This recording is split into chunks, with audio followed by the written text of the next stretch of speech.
I was sitting at the kitchen table, tapping out the last figures on the inventory report. It was late, too late.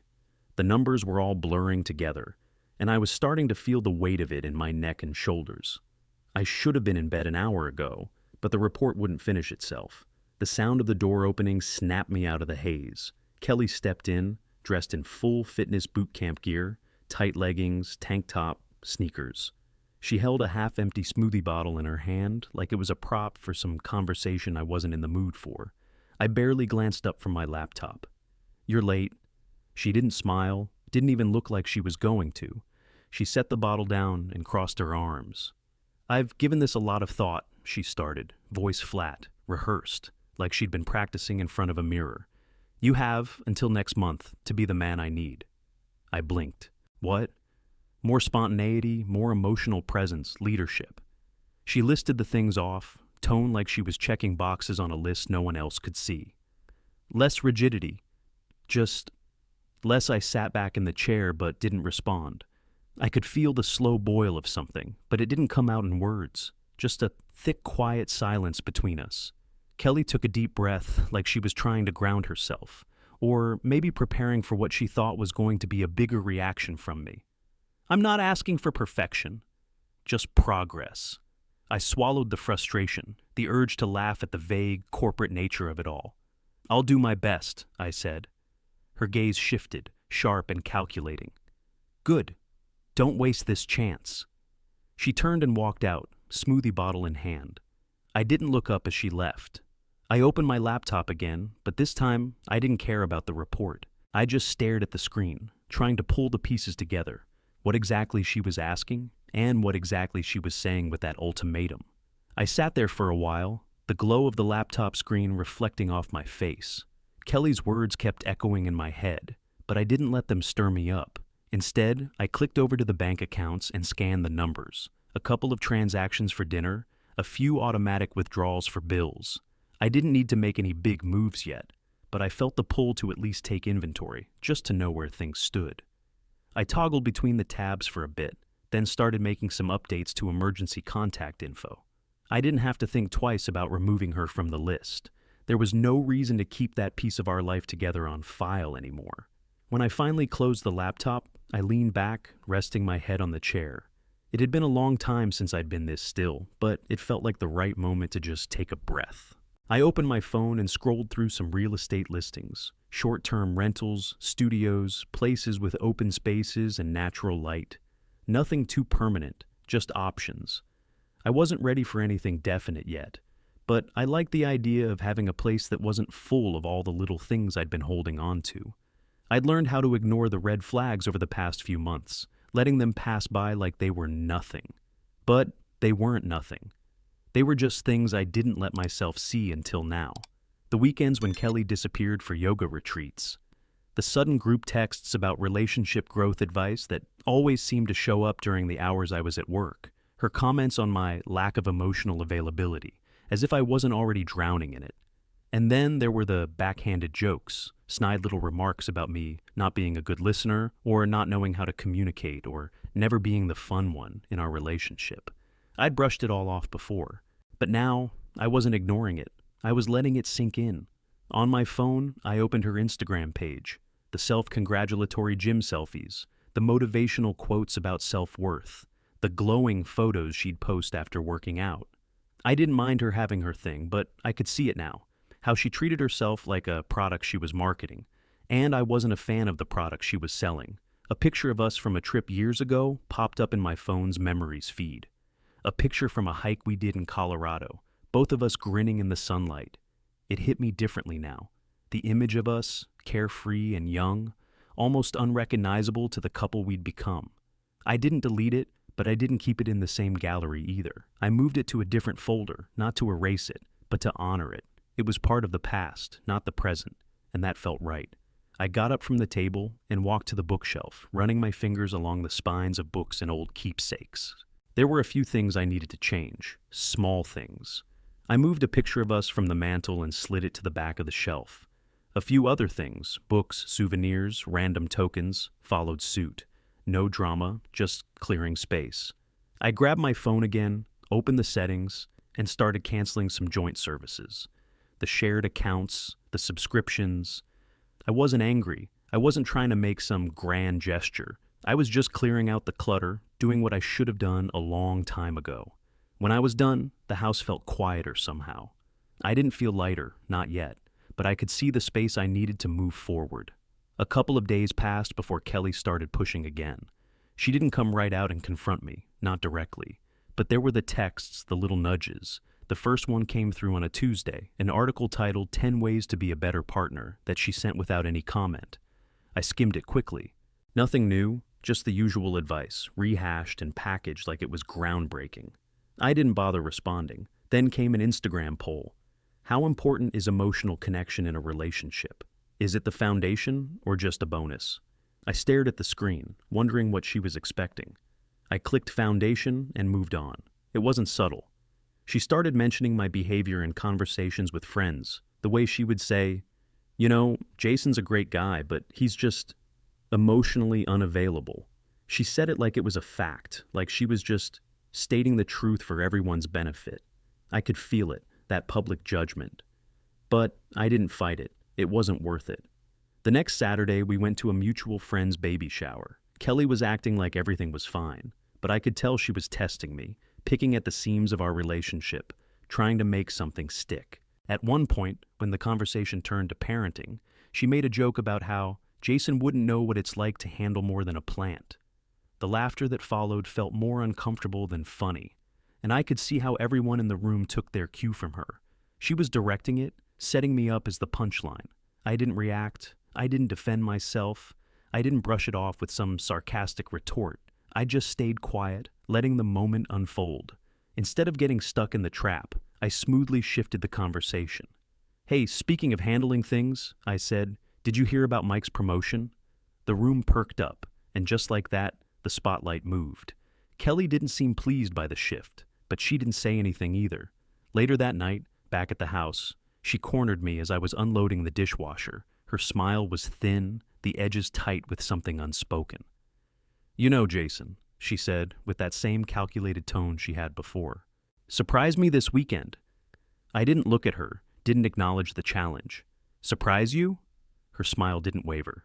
"Do something unexpected. Take charge. Make a plan. I don't know."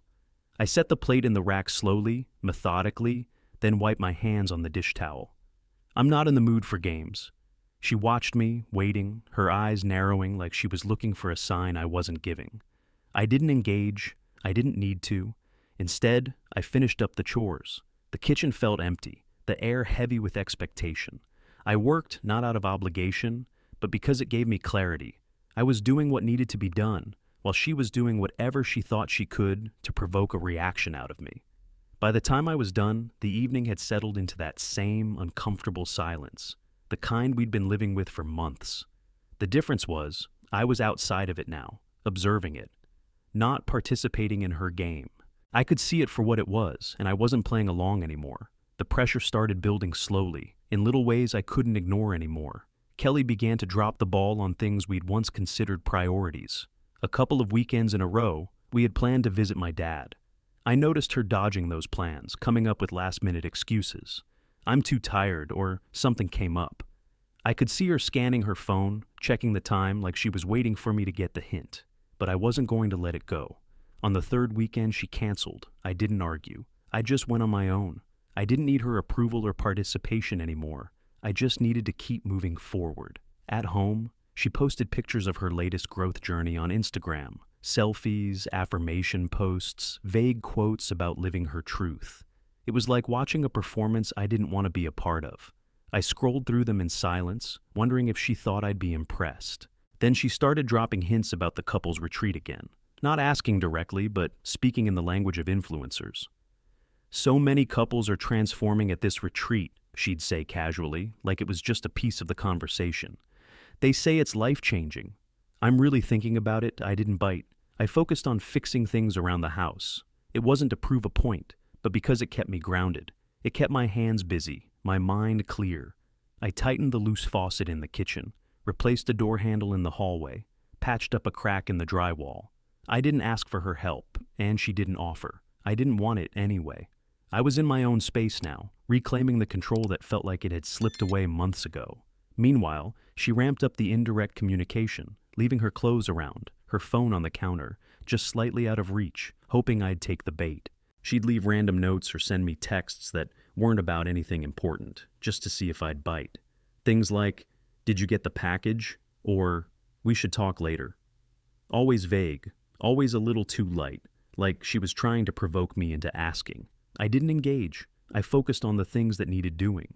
When I wasn't fixing something, I was going for runs or browsing places to rent, looking for a spot of my own. Something simple. Something without drama. I started taking more time for myself. The imbalance between us became painfully clear. She was performing, playing her part in this ongoing charade, while I was just doing the things that needed to be done. I'd cook dinner, she'd post pictures of her meal on social media. I'd clean up the house. She'd take pictures of the fresh flowers I'd bought and call it a moment of self-love. I started seeing the contrast, the disconnection. I did things because they were necessary. She performed them to create an image. I stopped talking about the things we once shared. No more idle small talk. No more pretending we were building something together. I was just getting through the day, one task at a time. And in doing so, I started seeing myself clearly again, outside of the role she'd cast me in. I spent the next few days in a kind of quiet, methodical detachment. There was no need for big gestures, no need to announce anything. I wasn't going to give her the satisfaction of a dramatic exit. I wasn't even sure I was angry anymore, just done. Late one night, after she'd gone to bed, I sat at the desk and started moving money around. It wasn't about making a point. It was just a simple necessity. I logged into our joint account and transferred the majority of the funds into my own.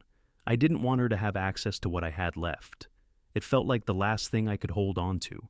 I removed her from my accounts, made sure everything was updated to my name. It wasn't a spur-of-the-moment decision. It had been coming for a while. I downloaded the forms for separation, stared at them for a minute. I wasn't in a rush, but I didn't need to waste time either. She'd made it clear we were already over. I was just the last one to admit it. I didn't tell her any of this. She wouldn't hear it from me. Instead, I went to a website I'd been browsing the past couple of weeks, the one with short-term rentals. I found a studio loft above a bike shop. It was small, clean, functional. The moment I saw it, something clicked.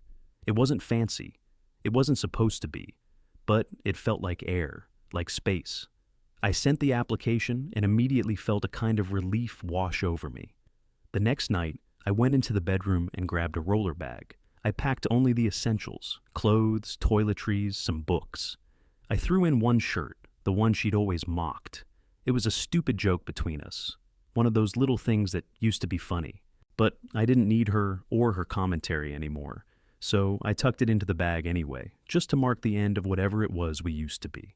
I walked into the spare room, laying the bag down beside the bed. No ceremony, no letter, no dramatic speech. I didn't need any of that. I just needed to be out. I took off my wedding band, placed it on the nightstand without a second thought, then crawled into bed, pulling the blanket over me. I didn't feel anything at first, no anger, no regret, just a kind of quiet knowing. For the first time in months, I woke up feeling lighter, clearer. There was no weight pressing down on my chest. I didn't have to perform for anyone anymore, didn't have to live up to a version of myself she created. I could just exist. The house felt quieter without her in it, but in a good way. There was no tension, no silence that had to be filled with forced conversation. Just peace. I hadn't realized how much I'd needed it until now. I woke up early the next morning, the quiet of the spare room feeling like the first breath of a new life. It wasn't dramatic or liberating in the way movies show it. No swelling music, no moment of triumph. Just a small, steady sense of relief, like something heavy lifting off my chest. I dressed quickly, the clothes feeling like armor. I wasn't doing this for anyone else, not for her, or for some perfect ending. I was doing it because I'd reached the point where I couldn't pretend anymore. I couldn't live in that house, in that life, in that performance. As I reached for my keys, I heard her moving around in the kitchen. She wasn't up yet, but I knew it was only a matter of time. I could feel her waiting for something. Sure enough, just as I was about to step out the door, she appeared in the hallway, rubbing her eyes. "Where are you going?" she asked, voice thick with sleep but sharp with suspicion. I stopped, facing her calmly. "I'm giving you the space you asked for," I said. "No emotion, just a simple fact." Her eyes narrowed. "So, this is it, huh? You're just leaving? No talk? No effort?" I didn't react. "No theatrics? Just space. I'm done performing." Her face twisted, a flicker of frustration crossing her features. "You're being hostile. You're being dramatic." I shook my head, feeling that old frustration bubble up. But I didn't let it show. "No, just done auditioning." She stared at me, trying to read my expression, looking for a sign of weakness or doubt. She didn't find one. She paused for a moment, and then, like she had done so many times before, she pivoted. "Well, what about the couple's retreat?" "I think that's exactly what we need. We can still fix this, Jason. I'm not asking for much, just a little effort." Her voice was calm now, like she thought she was making sense. I took a step toward her, but not to get closer, just to make sure she heard me. "I'm not going to work on a marriage that's being held hostage, Kelly. Not anymore."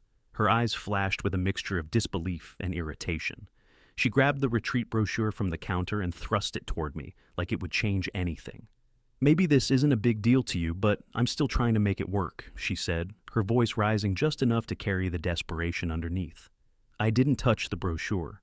I didn't reach for the words that could have turned this into a fight. I just looked at her and then turned away. "I'm done, Kelly." "This is where it ends," I said quietly, and I stepped past her, out the door. I left her standing there, the brochure still in her hand, untouched. The door clicked shut behind me, and for the first time in a long time, I didn't feel like I was running away. I felt like I was moving towards something that didn't require me to explain myself anymore. The lease was signed that afternoon. No hesitation, no drama. Just a quick click on my phone, and the confirmation email pinged in my inbox. I didn't need to think about it anymore. The decision had already been made. The loft was simple, more than I could have hoped for, really. Just enough space for what I needed. The walls were a clean white, the floors bare wood, and there was enough light coming through the small windows that I didn't need to worry about feeling closed off. I wasn't looking for a sanctuary. I wasn't looking to fill it with anything unnecessary. I just wanted it to be functional, a place to live. I moved in slowly, methodically. A few bags of clothes, books I couldn't leave behind, the few things I truly needed. I unpacked with intention. No clutter, no distractions. I set up the coffee pot by the window, a simple thing, but it felt important, like I was starting a routine from scratch. Later, I sent 2 emails, one to HR to update my emergency contact. I left Kelly's name off the list. It was a small thing, but a final step in severing any lingering ties. The second email was to my brother, just confirming that he'd be the one on my contact list moving forward. He replied almost immediately, asking if I was doing okay. I didn't need to tell him the details. He knew enough. The next day I bought groceries, just the basics. Eggs, bread, vegetables, a little milk. I didn't need to go all out. I just needed to fill the fridge, something to start with. I found the time to restart my woodworking hobby, something I'd pushed aside for years. I dug through boxes, found my tools, and set up a small workbench in the corner of the loft. It felt good to get my hands moving again, to focus on something I could shape with my own 2 hands. It didn't fix everything, but it was a start. And the silence. At first it was strange. I'd gotten so used to the noise, the tension, the forced conversations, the undercurrent of dissatisfaction. But here, in this small space, it was different. The silence wasn't judgmental. It wasn't demanding anything from me. It was just silence, the kind you could breathe into. Kelly didn't stop reaching out. She tried small things, texts about logistics, passive comments about needing to talk, about needing closure. There was one, something about her finding something of mine, like she was trying to bait me back into some emotional exchange. But I didn't bite. I didn't respond. The more she reached out, the more clear it became. She wasn't trying to fix anything. She was trying to keep me in the loop, to keep me in that space where I'd constantly be a part of her narrative. And I wasn't playing that part anymore. The apartment started to feel like home. There was nothing grand about it, but it was mine. No more pressure, no more games, just space, air, and the quiet rhythm of starting over. It didn't take long for Kelly's control to start unraveling. She kept reaching out in subtle ways, testing my resolve. At first, it was more of the same. logistics, vague requests for closure that felt more like bait than anything else. But soon, it escalated. Her texts shifted. They started to pull at something deeper.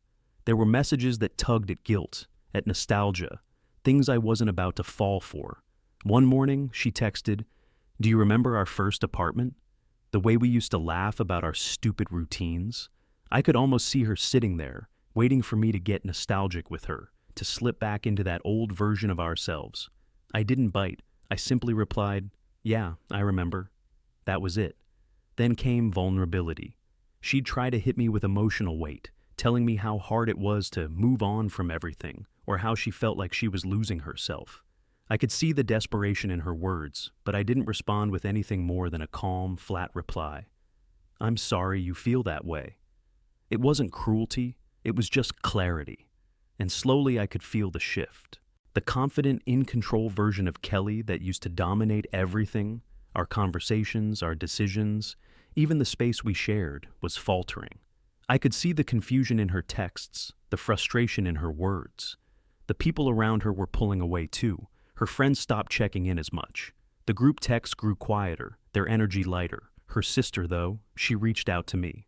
I wasn't sure what to expect, but when she called, she sounded confused, almost caught in the middle. "Jason, are you okay?" Kelly's been different lately. She's really struggling with all of this. She talks like she's still hoping you'll come around, but I don't know. I don't know what to believe anymore. I could hear the uncertainty in her voice, but I didn't have the emotional bandwidth to take it on. "I'm fine," I said, keeping it simple. "I'm just trying to move forward." Then her sister tried something I wasn't surprised by. "Would you be willing to sit down with Kelly? Talk about things, get some closure?" It wasn't a conversation I needed, but I agreed anyway. Not for her, not for Kelly, but because I knew exactly what I needed to say. We set up a dinner, a neutral spot, nothing fancy, just a table at a place that had seen 100 casual conversations. Nothing special. Kelly was already there when I walked in, her eyes flicking over me like she was trying to gauge where I stood. She looked different, frustrated but determined. Her attempt at casual was a little too forced. We sat across from each other, the table between us. She smiled at me, but it didn't reach her eyes. "I've been thinking a lot about us," she started, her voice laced with that rehearsed, almost corporate tone again. "I know this is hard, but we've been through so much. We can still make it work, Jason. We've been through too much to just throw it all away." I watched her, the words echoing like a script she was desperately trying to read me into. I didn't need to hear it again. "You made it a review, Kelly," I said, cutting through the tension. "Not a relationship. You gave me an ultimatum and I accepted it. I didn't want to play the part anymore." Her hand curled into a fist on the table. "You think you're going to be happy without me? You think you won't regret this? That you won't miss what we had?" I didn't flinch. "No, I won't regret it. I'm done trying to be the version of myself you needed me to be. Respect isn't conditional." She let out a sharp breath, almost like she was searching for something, some last shot to make me second-guess myself. But I wasn't going to play along. She tried once more, her voice low, almost pleading now. "You're making a mistake. I'm telling you, you'll regret it." I didn't react. I didn't try to make her understand. I simply nodded. "Maybe. But it's my mistake to make." I stood up, not out of anger, but because I knew this conversation was done. I reached for my wallet, paid the bill without a second thought. Kelly didn't say anything else. She just sat there, the retreat brochure still on the table, untouched. I left her there, the finality of it hanging in the air between us. I wasn't walking away angry, and I wasn't walking away with anything left to prove. I was just done. And as I stepped out of the restaurant, the cold air hitting my face, I felt something shift inside. It wasn't relief, it wasn't anger. It was peace. Peace that I hadn't even realized I'd been looking for. The messages from Kelly started to trickle off. At first, I thought maybe it was just a temporary silence, a break before something else would come. But the days passed, and there were fewer and fewer texts. The "we should talk" texts stopped coming. Now, it was just practical stuff. A question about an old bill that was still in my name. A quick text about a package that had arrived for me. I answered them because I had to, nothing more. Life, on the other hand, moved forward. I renewed the lease on the loft. It wasn't permanent, but it was mine for now, and that felt good. I set up a P.O. box, something small but necessary. I didn't need Kelly to know where I was anymore, and I didn't need to explain myself to anyone. A week later, I booked a solo trip to Colorado. It had been a while since I'd done something just for me, without any expectations or judgment. I spent a few days hiking, letting the mountain air fill me up. There was something simple and real about the quiet there. No noise, no drama, just space to breathe. When I got back, a couple of friends who had been silent reached out. Nothing big, just casual messages about how I was doing, how they hadn't heard from me in a while. But there was something different about it. The tone was lighter, like they could sense a shift in me.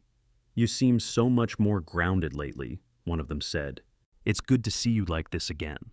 I didn't respond to it directly, but it felt true. I was grounded. I wasn't chasing anyone's approval anymore. Then one afternoon, I got a final text from Kelly. It came out of nowhere, like she was trying to test the waters one last time. "I thought you'd fight for me," it read. I stared at the screen for a few moments, the weight of those words sinking in. I didn't respond. I didn't need to. I deleted the text as if it had never existed. I sat back in the chair, letting the weight of everything settle. I realized the ultimatum hadn't been her way of saving us. It had been her way of keeping me in limbo. She needed me to stay there, in that space of uncertainty, so she could keep control. But now, that limbo was gone. The quiet I'd found, the peace. It wasn't about what I was leaving behind. It was about what I was stepping into. And I realized, with a strange clarity, that peace doesn't chase approval. I was moving forward on my own, no one's validation required. It was the first time in a long time that I felt right with myself. The mornings were simple now. I woke up early, made coffee, and sat at the small table by the window. The sun came through at an angle that made everything feel clean, like the beginning of something. I took a walk before work, not to clear my head, but because it felt good to move, to be outside. I didn't rush anymore. I didn't need to. My new place had the quiet I hadn't realized I was craving. The surfaces were clean, no clutter, no reminders of anything but what I needed. I didn't check my phone first thing, didn't look for any messages. There was no expectation anymore, no hooks to catch me, no baited traps. The weekend rolled around, and for the first time in a long time, I didn't feel like I had to fill the space with noise. I spent it woodworking, just like I'd promised myself I would. There was no rush, no deadlines, just the hum of the music in the background as I shaped the wood. It was simple, deliberate. Each cut, each smooth finish felt like a small victory, and I didn't need anyone else to see it. I hadn't heard from Kelly in days. No texts, no passive-aggressive messages, no long, emotional pleas. Just silence. I didn't think much of it. There was nothing left to say, and nothing left to hear. As I worked on a piece, I decided to hang one photo on the wall, a picture I had taken during a walk on a bike trail the week before. It wasn't anything special, just the trail, some trees, the stretch of dirt beneath me.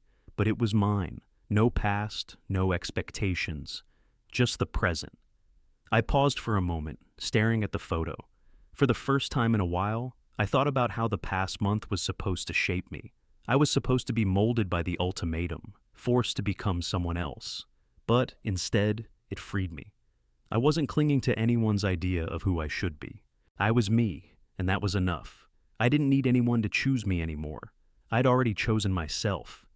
"You don't need deadlines when you know what you're worth," I whispered to myself, the weight of those words sinking in like they always should have.